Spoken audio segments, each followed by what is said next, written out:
Hello students, आज के इस लेक्चर में हम बात करेंगे solutions of ordinary differential equation with the help of Runge Kutta method. Runge Kutta method of second order.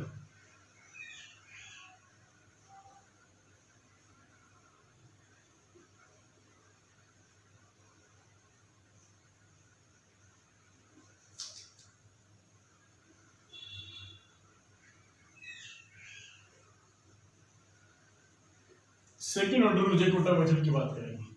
इससे पहले हमने जो स्टडी किया, अच्छा इसे करते क्या हम, we try to find out the solution at certain point of the ordinary differential equation dy by dx equals to f of xy with the initial value problem with the initial condition f of x naught equals to y naught at certain point। हमने differential equations के ordinary differential equations का numerical solution find करने के लिए tailors series method पढ़ा। उसके बाद हमने पिकार्ड मेथड पढ़ा। पिकार्ड मेथड के बाद हमने यूलर मेथड पढ़ा, फिर यूलर मॉडिफाइड मेथड पढ़ा। आज हम पढ़ने वाले हैं Runge Kutta method of second order. अच्छा, यूलर मेथड क्या होता था हमारे पास? For example y for the given differential equation h f of x naught y naught, ये हमने अपने पिछले लेक्चर में स्टडी किया है ना। यूलर मेथड वाला जो हमारा लेक्चर वीडियो लेक्चर है उसमें हमने इस मेथड को स्टडी किया है। उसके बाद हमने इसका मॉडिफाइड वर्जन पढ़ा। मॉडिफाइड वर्जन पढ़ा यानी कि जो वैल्यू आपने y1 अप्रोक्सीमेट वैल्यू जो आपने निकाली है एट द पॉइंट x1, ठीक है, for the given differential equation, उसको मॉडिफाइड किया हुआ, ठीक है, y not plus h/2 f at the point x naught comma y naught plus f at the point x1 comma y naught, ठीक, ये वाला बात। तो ये यूलर मॉडिफाइड मेथड यानी कि ये आपका क्या कहलाया? Euler method.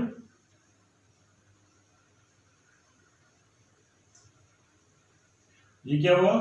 Modified Euler method, ठीक। ये आपका मॉडिफाइड यूलर मेथड यानी कि जो भी वैल्यू आप इससे निकालेंगे उसकी मॉडिफाइड यूलर मेथड की हेल्प से उसको आप मॉडिफाइड कर सकते हैं, बेहतर बना सकते हैं और अच्छे अप्रोक्सीमेट वैल्यूज के हम निकाल सकते हैं। तो इसी को अगर थोड़ा सा मैं दूसरे वे में लिखूं कि y not plus h/2 f of x not को ऐसे लिखें, ये ऐसे f नॉट कर ले, इसका मतलब यही है ना, f not means f at the point x not y not plus h, और चाहे तो 20 को आप लिख के रखें, अच्छा लगेगा लिखने में, x not y not plus x1 को मैं लिख सकता हूँ x नॉट प्लस h, ठीक है, और y1 को मैं क्या लिख सकता हूँ? y1 मेरा ये होगा y not plus h f x not y not. तो ये है बेसिकली, ये क्या मेरा मॉडिफाइड यूलर मेथड है ना। ये तो है ना भाई, y1 में यहां से निकालूंगा यूलर मेथड से, यहां पे रखूंगा, ठीक, और x1 मेरा क्या होता है? x नॉट प्लस h होता है, ठीक। चलिए नाउ इफ क्या कर लूं मैं कि स्मॉल k1 किसको मान लूं? h f नोट को मान लूं, यानी कि जो ये h है इंटू f नोट है इसको मैंने k1 मान लिया, ठीक है। और तो ये मेरा किस में तब्दील हो जाएगा? इसको तो मैंने k1 मान लिया, ठीक, और k2 मैंने मान लिया h f x note plus h और y नोट प्लस k1। इसको मैंने क्या मान लिया भाई? इसको मैंने मान लिया k2। k1 मैंने मान लिया h f नोट को, और k2 मान लिया मैंने h x note plus h plus y naught plus k1। तो मेरा जो फॉर्मूला है तब्दील हो जाएगा y1 equals to y naught plus half of ये वैल्यू तो होगी मेरी k1, ठीक है, h into f x naught क्या हो गया? मेरा k1 हो गया, ठीक है। और जब मैं k1 निकाल चुका हूँ k1 की हेल्प से, ये मेरा क्या बेसिकली k1 है, तो y नोट प्लस k1, ठीक है, y naught plus k1 h f x note plus h और y नोट प्लस k1, इसको मैंने मान लिया क्या? k2, ठीक है। तो ये मेरा क्या हो जाएगा यहाँ पे k2। तो यानी कि जो मेरा मॉडिफाइड यूलर मेथड है ना, वही मेरा रंजी-कुट्टा मेथड है सेकंड ऑर्डर का। जो रंजी-कुट्टा मेथड है ना सेकंड ऑर्डर का, ये है आपका, ये मेरा RK method of second order, RK second order method.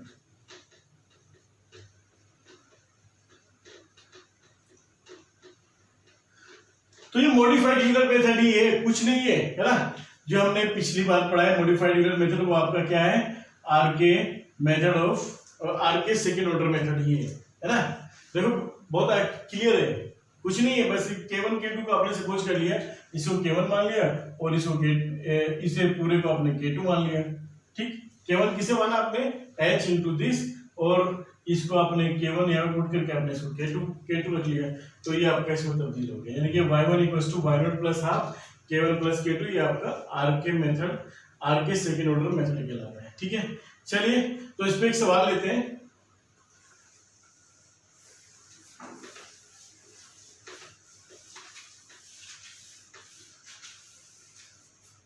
हमारे पास जो आरके सेकंड ऑर्डर मेथड है, आरके सेकंड ऑर्डर मेथड जो है हमारे पास क्या है कि y1 equals to half of K1 plus K2, K1 plus K2। ठीक है, स्मॉल ले लो कैपिटल ले लो, it's up to you. Where K1 क्या है आपके पास, K1 है H f at the point x naught comma y naught. K2 क्या है आपके पास, H f x note plus h और y naught plus K1, y naught plus K1। ये आपको सोल्व करना है और यहां से y1 आपने निकाल देना है। ठीक है, चलिए अब एक सवाल लेते हैं इसके ऊपर। गिवन डिफरेंशियल इक्वेशन आपके पास क्या है, dy over dx equals to y minus x with the initial condition y at the point 0 equals to 2।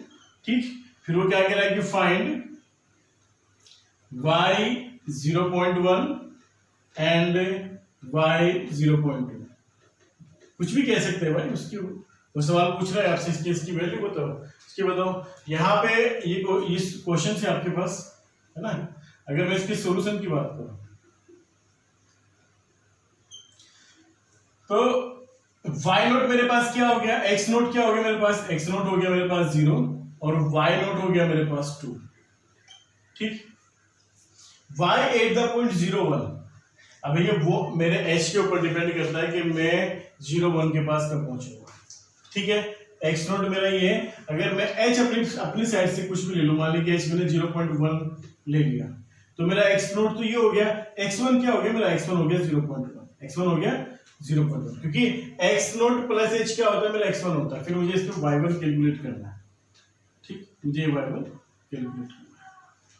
ठीक, अगर मेरा मुझे और x2 की बात करूं तो x2 हो जाएगा मेरा 0.2, क्योंकि 0 x1 में h प्लस करेंगे तो x2 में पहुंच जाएंगे, यानी कि 0.1 में 0.1 प्लस करेंगे तो ये पहुंच जाएगा, यानी कि मुझे y2 कैलकुलेट करना है। y1 का मतलब है y1 एट द पॉइंट 0.1 और y2 एट द पॉइंट 0. ये कैलकुलेट करना, तो ये दो चीज कैलकुलेट करनी। अब मेरे h पे डिपेंड करता है कि मैं ये मुझे कितने लेने हैं, x1 x2 x3 कितने बनेंगे। ठीक है, अगर मेरा h मैंने चेंज कर दिया, मान लीजिए h मैंने ले लिया 0.05 ले लिया, 0.05 ले लिया, तो x1 मेरा हो जाएगा 0.05, फिर मेरा x2 हो जाएगा 0.1, क्योंकि मैं 0.05 में h जोड़ूंगा तो मेरा ये 0.1 हो जाएगा। फिर यानी कि मुझे x2 फिर x3 भी निकालना होगा, यानी कि 0.105। ठीक है, देन मैं इसमें क्या करूंगा, सॉरी 0.15, फिर मैं इसमें 0.05 ऐड करूंगा x4, तो मुझे मिलेगा 0.2। ठीक, तो यानी कि मुझे x1 y1 निकालना होगा, x2 निकालना होगा, x3 निकालना होगा, ये y2 निकालना होगा, फिर मुझे y3 निकालना होगा, फिर मुझे y4 कैलकुलेट करना होगा, ये सब मुझे कैलकुलेट करना होगा। तो इस totally depend on my age कि मैं एज क्या लेके चल रहा हूँ। एज मुझे अपनी साइड से चूज करना है, जैसे कि मैंने आपको कहा कि यूलर्स मेथड में एज आप जितना छोटा लेते हैं उतना ही ज्यादा एक्यूरेट और अच्छा रिजल्ट आता है।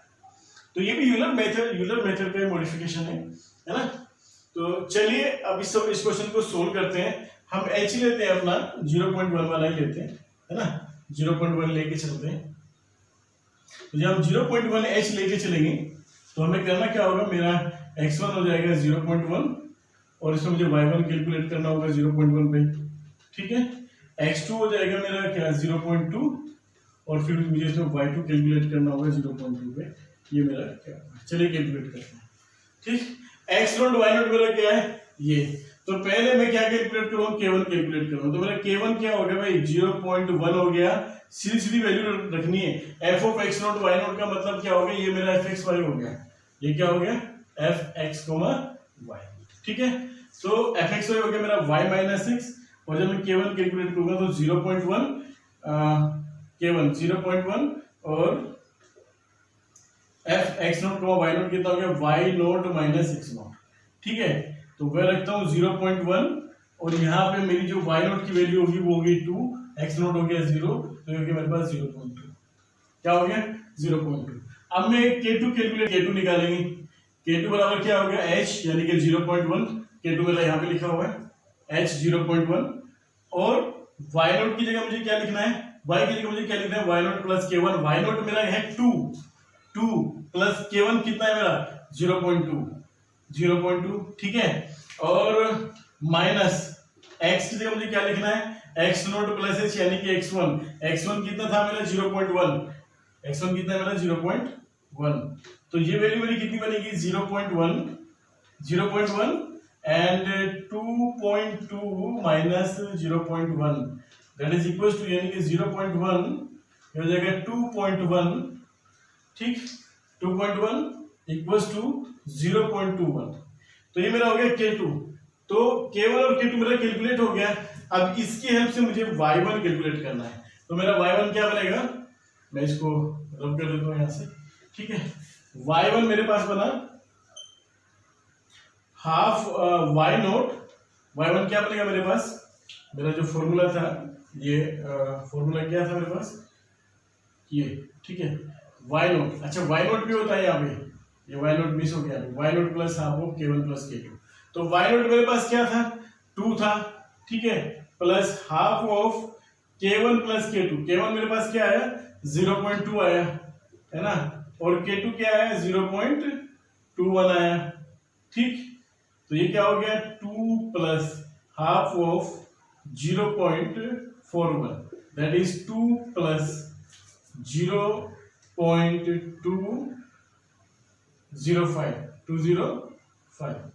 ठीक है, 205 इससे आपसे डिवाइड कर दिया, तो ये पूरी वैल्यू कितनी बनी आपके पास 2.205, है ना। ये मेरे पास y1 आ गया, यानी कि y1 का मतलब y एट द पॉइंट 0.1, जैसे कि उसने कहा था कि find y at the point 0.1, तो ये वैल्यू आ गई आपके पास, ठीक।